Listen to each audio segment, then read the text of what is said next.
गिरिराज गोवर्धन की जय। श्री श्री नरोत्तम ठाकुर की जय। हम सबको बोला जाता कि हम नरोत्तम परिवार से हैं। कैसे नरोत्तम परिवार से हैं?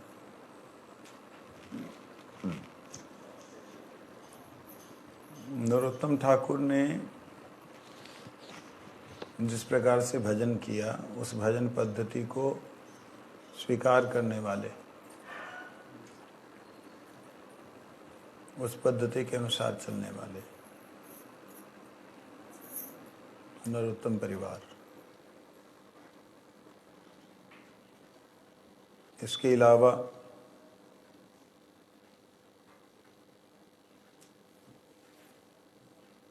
नरोत्तम ठाकुर जी की जो प्रार्थनाएं हैं, वो प्रार्थनाएं जिनका जीवन है,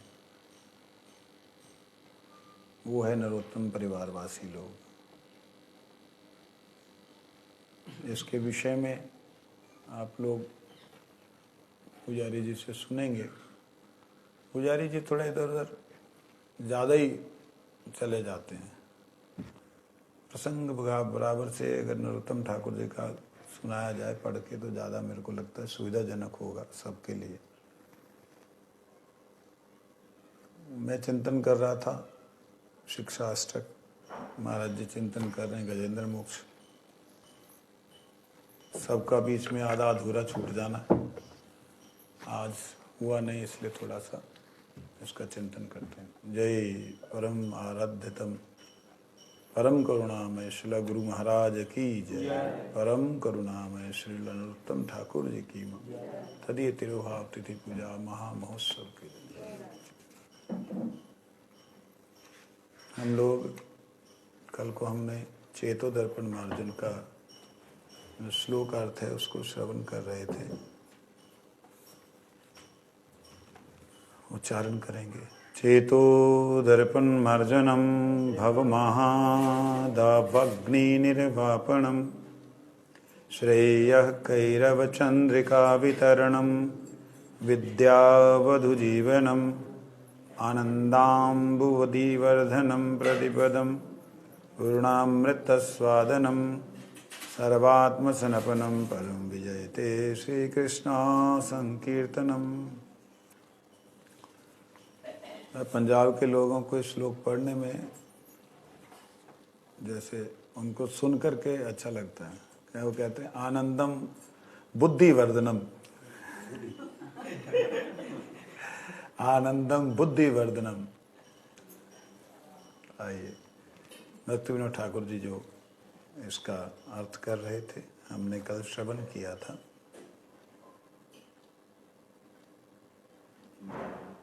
कल हो गया था ना ये, आज द्वितीय श्लोक।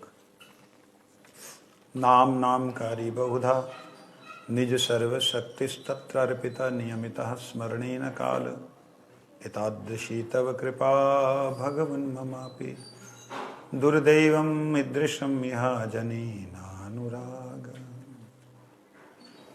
नाम ग्रहण करने में विधि निषेध का विचार नहीं है। कोई भी स्थान पर एवं किसी भी समय पर भगवान के नाम का उच्चारण कर सकते हैं। नाम सर्वशक्तिमान है। भक्ति के सभी अंगों में हरिनाम संकीर्तन सर्वोत्तम है। हे भगवान, आपका नाम जीवों का नित्य मंगल प्रदान करता है, क्योंकि आपके अपराकृत मुख्य नामों का कृष्ण गोविंद गोपीनाथ इत्यादि का इस जड़ जगत में कोई प्रत्यक्ष अथवा परोक्ष संबंध नहीं है। आपके नाम इस जगत में अवतरित हुए हैं।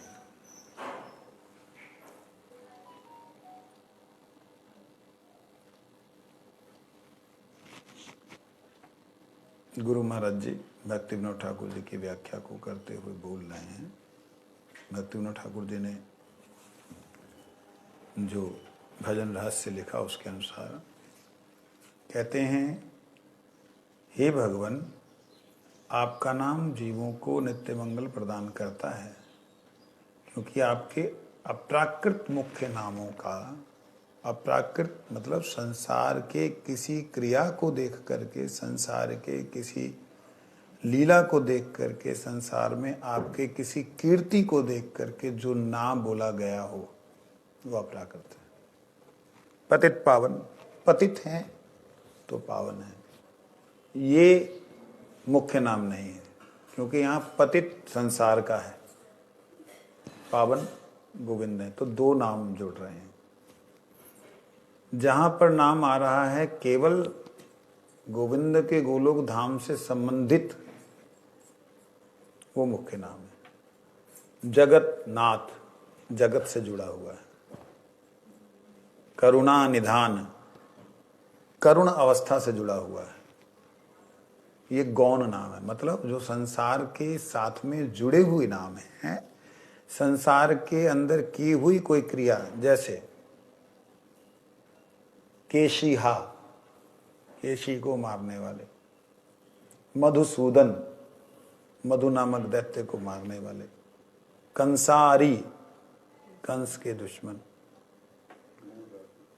मुरारी, मूर नामक दैत्य को मारने वाले। इस प्रकार से जो नाम हैं, कुछ नामों को गोपियों ने उच्चारण किया है, तो गोपियों के उच्चारण करने से इनमें से मुरारी या कंसारी उच्चारण करने से वो नामों का महत्व बढ़ गया है।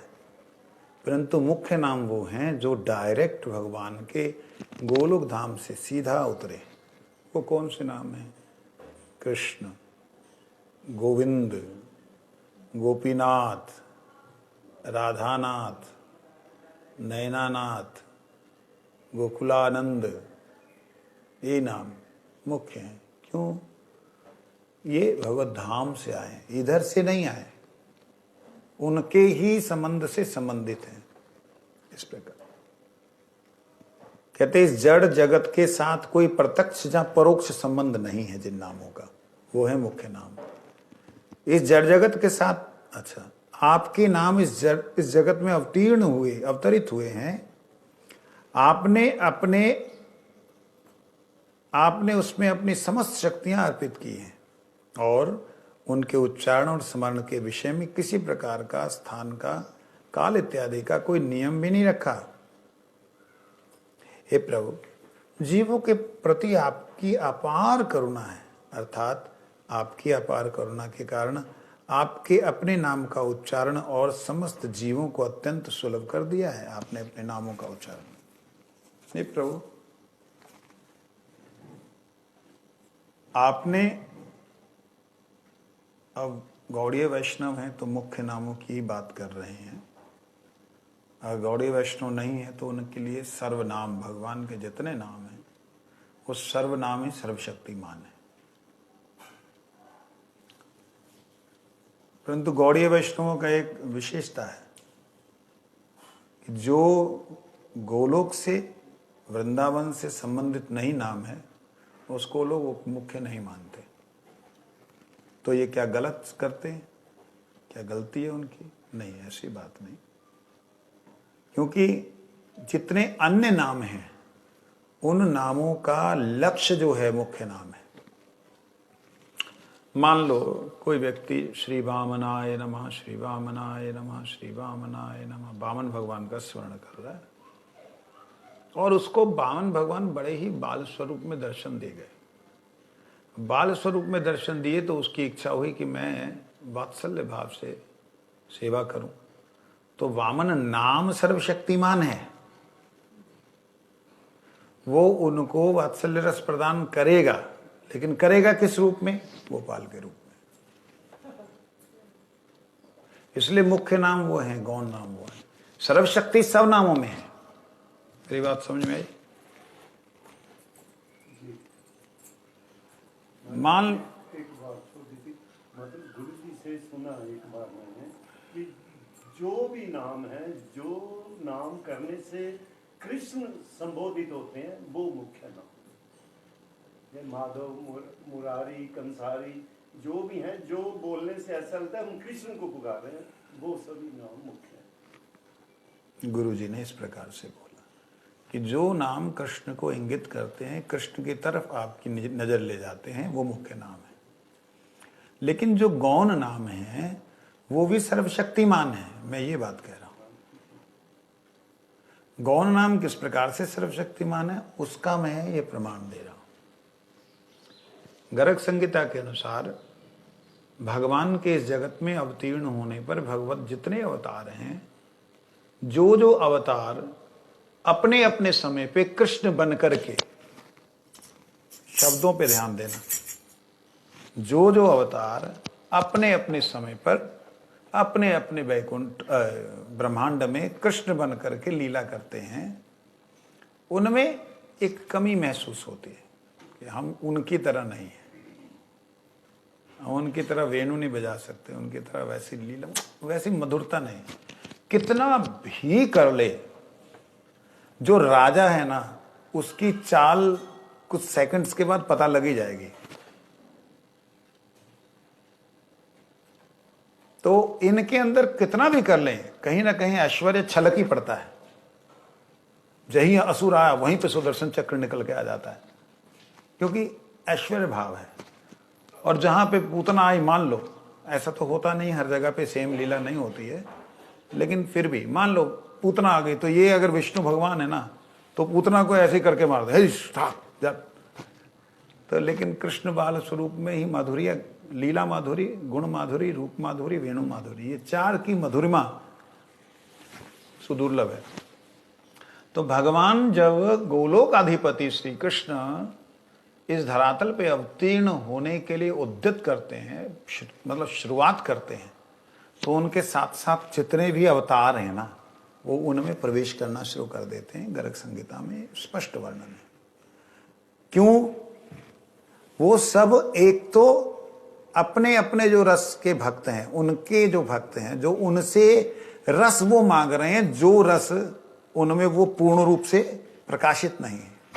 लीला चाहते हैं कि हम भी जो है कन्हैया की तरह जो है उसको फल खिलाएं और कन्हैया नीचे खड़ा हो। अब ये विष्णु भगवान नीचे खड़े हुए, फिर देखते हैं ऊपर वाला सोचता है यार तो भगवान है, पैर कैसे लग जाए। मर्यादा आ ही जाती है। मतलब अन्य कृष्ण के अवतार, कृष्ण रूप के अन्य अवतारों में भगवान गोलोकपति श्री कृष्ण के अवतीर्ण की बात नहीं है।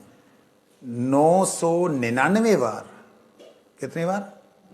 ब्रह्मा जी के एक दिन में 999 बार, 999 टाइम भगवान विष्णु आते हैं कृष्ण का रूप धारण करके। और श्री कृष्ण स्वयं गोलोकाधिपति श्री कृष्ण वो ब्रह्मा जी के एक दिन में किसी एक समय में एक बार आते हैं। इस बार 28वीं चतुर्युगी में आए थे, 7वें मनु की, और लगभग इसी समय आते हैं क्योंकि ये मध्याह्न का समय, दोपहर का टाइम है ब्रह्मा जी की। बोलो वृंदावन। तो उनको कौन सा सूरज दिखाई देता है? हमारे वाला सूरज या कोई और सूरज? उनको ब्रह्म तेज जो है, वो ब्रह्म तेज ही उनके लिए सूर्य के समान प्रतिभासित होता। वैकुंठ का जो तेज है वो तेज ही उनके लिए सूर्य के समान है। तो जब वो तेज वो अपने समय के अनुसार जब ब्रह्मा जी का ब्रह्मांड जब घूमता है, तब जब छाया आती ब्रह्मा जी के एक समय में, तो महाकाल रात्रि होती। अब उसमें कहाँ चला गया? यहाँ वापस आता हूं। तो बात को समझना कि 999 बार तो कृष्ण जो आए मुरली बजाने वाले, वो कृष्ण गोलोकाधिपति नहीं है, वो विष्णु भगवान है।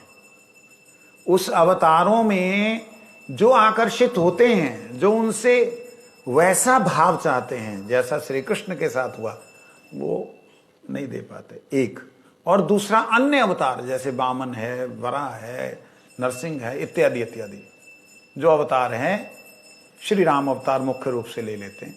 राम अवतार में दंडक वन में ऋषियों के साथ में रहे 16,000 ऋषि और उनकी पत्नियां भगवान श्री राम के रूप को देख करके मोहित हो रहे हैं दोनों युगल। और दोनों ही आपस में चर्चा करते, हाय सिया जी का क्या सौभाग्य है, उनके चरण दबा रही हैं, मेरा कभी ऐसा सौभाग्य होगा। तो ऋषि कहते, तुम्हारा तो सौभाग्य बन ही जाएगा, हमारा कैसे होएगा? तुम तो अभी भी सिया जी की दासी बन जाओगे तो शायद तुम्हें चरण सेवा मिल जाए।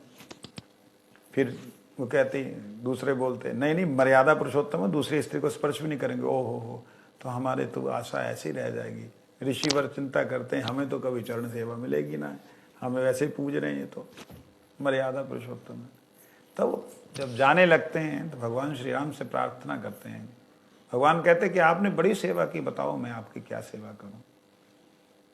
कहते प्रभु आज आप ऐश्वर्य भाव से कह रहे हैं सेवा क्या करूं, अगर आप करना ही चाहते हैं दया करके हमें अपनी सिया जी की तरह सेवा दे दीजिए। कहते ए रे रे राम राम राम राम। भगवान कहते हैं क्षमा करो भाई, ये नहीं हो सकता। क्यों? आप तो स्वयं परब्रह्म हैं। हे राम, आप परब्रह्म हैं, आप से ही तो सब जीव हैं। आप क्यों नहीं कहते मैं मर्यादा में हूं? द्वापर युग में मेरा अमर्यादित स्वरूप प्रकट होगा। द्वापर युग में मेरा अमर्यादित स्वरूप प्रकट होगा। जैसे मान लो समझने और समझाने के लिए, अभी प्रतिबिंब मेरे पास हो, कोई दर्पण हो, आपको मैं सूरज दिखा रहा हूं, उसमें किसका दर्शन हो रहा है? सूरज का। आप सूरज की जो उसकी तेज है उसका मतलब संपूर्ण सुख प्राप्त करना चाहो तो क्या आप इस शीशे को टच करके कर सकते हो? क्या वैसा ताप मिलेगा? वैसा अग्नि जो जलाएगी? नहीं। तो अगर ये उदाहरण परफेक्ट नहीं है, पहले बता दो। अगर ये आप इसके प्रति हो कि हम आपको पकड़ना चाहते हो, कि भैया मेरे को पकड़ने से होगा नहीं।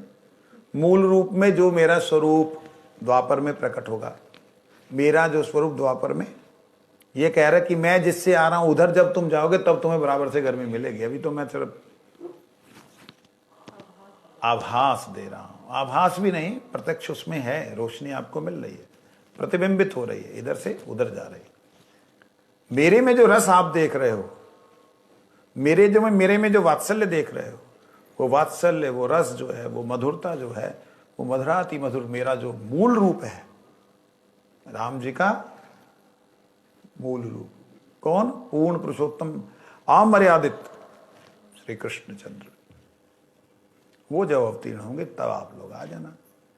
तो उस समय दंडक वन के ऋषिगण गोपियों के घर में जन्म लेती हैं, उनकी पत्नियां भी आती हैं। यहां आके सब भूल जाते हैं योग माया के प्रभाव से। जन्म होने के बाद सबका एकमात्र आकर्षण होता है कि प्रभु की सेवा। अनुगत रहता है, उनका अनुगत अपने स्वामियों के जैसे प्रति होता है, तो दासी के रूप में अपनी जो ज्येष्ठा सखी है उसके पीछे रहता है। जैसे कोई ऋषि और ऋषि की पत्नी दोनों ही सेवा में, तो ज्येष्ठा और अनुगता के रूप में रहते हैं। तो इस संसार में क्या होता है कि जितने अवतार हैं, अब राम जी का मुख्य रूप से लिया हमने, जितने अवतार हैं उन अवतारों का जब जब इस संसार में आगमन होता है अथवा कृष्ण रूप से भगवान विष्णु आते हैं, तो वह पूर्णतया उन्हें हमेशा के लिए ना तो वात्सल्य रस दे पाते, हमेशा के लिए वैकुंठ में दूध नहीं पिला सकते, ना उनको साख्य रस प्रदान करते हैं, जो साख्य जो है विश्रम्भ साख्य है, भैया चढ़ नीचे बैठ। तो ये है सर्वशक्तिमान नाम भगवान के जितने भी विष्णु राम है। सर्वशक्तिमान किस लिए कहा? कि नहीं दे सकते खुद तो दिला देते हैं, आगे पहुंचा देते हैं आगे। राम जी ने जैसे दंडक वन के ऋषियों को श्री कृष्ण का संग प्रदान कर दिया, और जब श्री कृष्ण आने लगे सारे अवतार उनमें प्रवेश कर गए।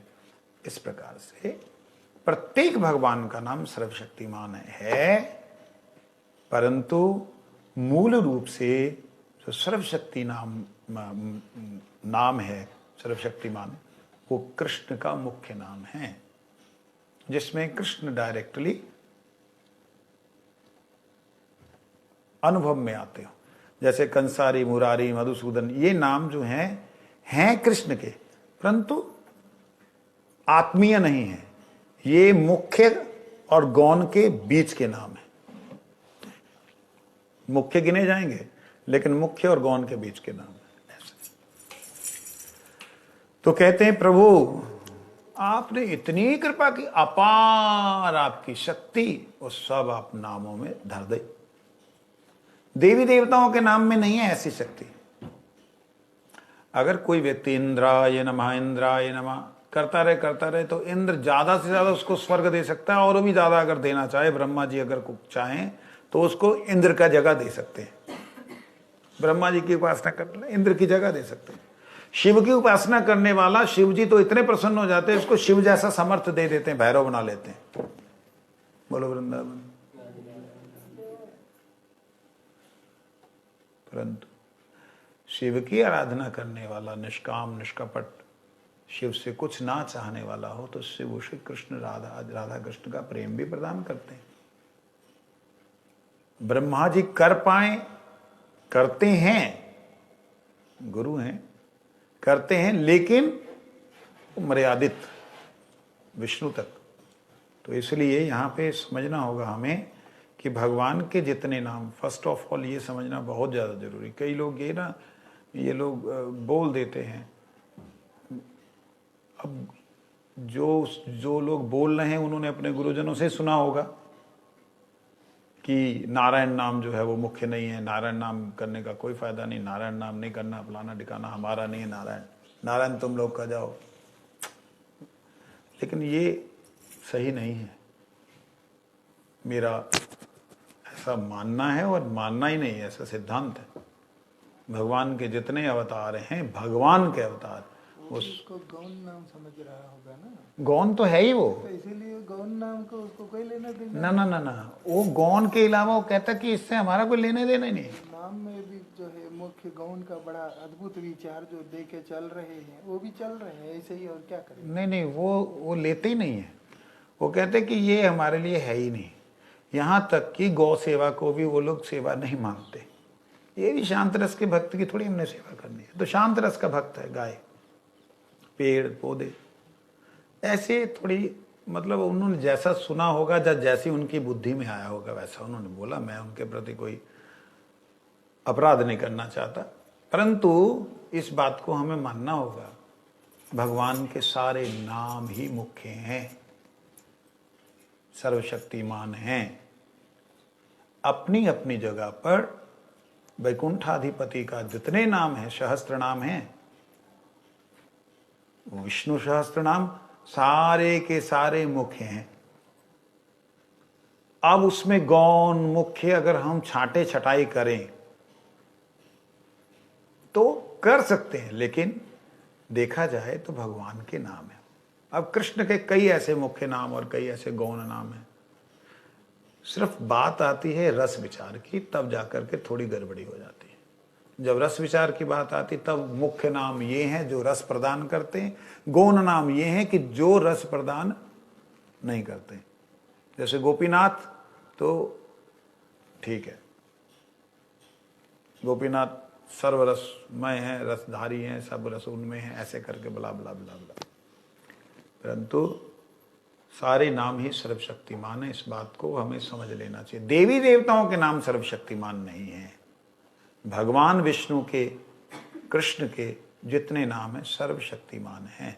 अगर किसी का किसी भी तरह का भाव किसी भी नाम को लेकर के बन रहा है, अगर उस अवतार का या उस रूप का वह भाव को पूर्ति करने का समर्थ होने पर भी वैसा माधुर्य प्रकट नहीं कर पा रहा जो श्री कृष्ण में है, तो वही नाम, वही नामी उठा करके गोविंद की सेवा में डायरेक्ट ले जाते हैं। इसका प्रमाण गर्ग संगीता में और भगवान की लीला में देखा गया।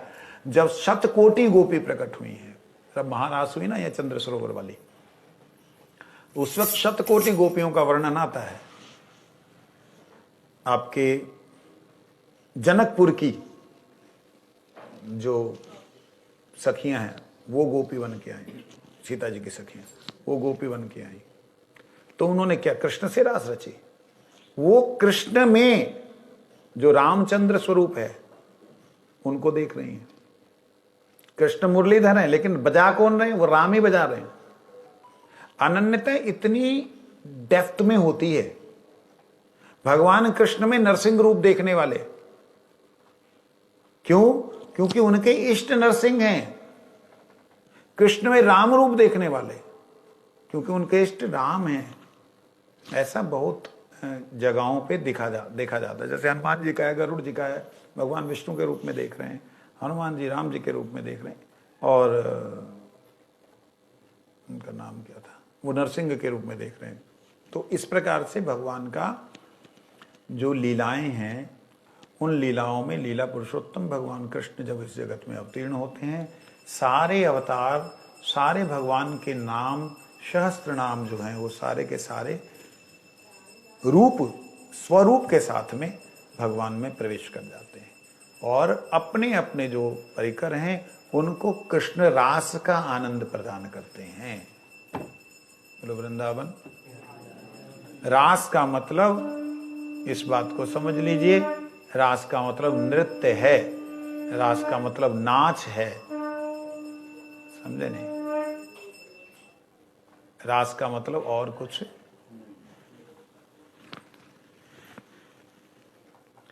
तो आइए इस प्रथम श्लोक का जो अर्थ है, जो गुरुजी ने लिखा है, उसको समझ लें। कहते, तथापि नाम के प्रति 10 प्रकार के अपराध रूपी दुर्भाग्य के कारण मेरा अनुराग उत्पन्न नहीं हुआ। मेरा दुर्भाग्य है, क्या दुर्भाग्य है? कि आपका जो जय हो राधा गोकुलानंद भगवान की, मेरा दुर्भाग्य है। कौन सा दुर्भाग्य? अपराध रूपी दुर्भाग्य है कि आपके नाम के प्रति मेरा अनुराग नहीं हुआ है।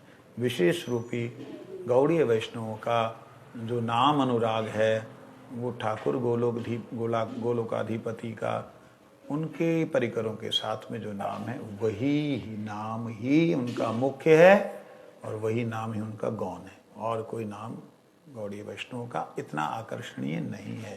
परंतु फिर भी कहीं जाकर के नारायण नाम इत्यादि महाप्रभु ने लिया, नरसिंह नाम महाप्रभु ने लिया, वेंकटेश नाम महाप्रभु ने लिया। महाप्रभु ने जगह जगह जाकर के दिखलाया है कि जब स्वयं श्री कृष्ण राधा जी के भाव में अन्य नामों को ले रहे हैं, तो हम इतने ज्यादा बड़े भक्त अपने आप में बन रहे हैं कि हम ना लेंगे। ये थोड़ी, मैं अपराध क्षमा करें कि मैं इसको अज्ञानता मानता हूँ। तो मेरा मानना हो सकता है गलत हो, लेकिन मैं सही मान रहा हूं। महाप्रभु अगर राधा जी के भाव में भावित होकर के हरिदेव के आगे, चतुर्भुज के आगे नाच रहे हैं, द्वारिकाधीश के आगे नाच रहे हैं, महाप्रभु नाच रहे हैं ना, नरसिंह देव के आगे उन्मत्त नृत्य कर रहे हैं, तो अगर महाप्रभु राधा जी के भाव में ऐसा कर सकते हैं, बोले नहीं राधा जी के भाव में नहीं, तो कृष्ण भाव में कर रहे हैं क्या? भक्त भाव में तो कर रहे हैं। तो भक्त भाव में भक्ति का जिस प्रकार से उन्होंने आदर्श दिखलाया है, मैं तो उसी को सोचता हूं कि वही हमारे लिए आदर्श है। परंतु हमारे गुरुवर्गों ने जिस प्रकार से कहा है, वो हमारे लिए परमादर्श है भैया। इसलिए किसी भी गुरुवर्ग के चरणों में मेरा कोई अपराध ना हो, हाथ जोड़ के क्षमा मांगता हूं। हमारी अज्ञानता को यह माफ करियो। गुरु जी ने बोला, दुर्भाग्य के कारण, जो अपराध रूपी दुर्भाग्य के कारण आपके नाम में रुचि। हरे कृष्ण कृष्ण कृष्ण हरे हरे, हरे राम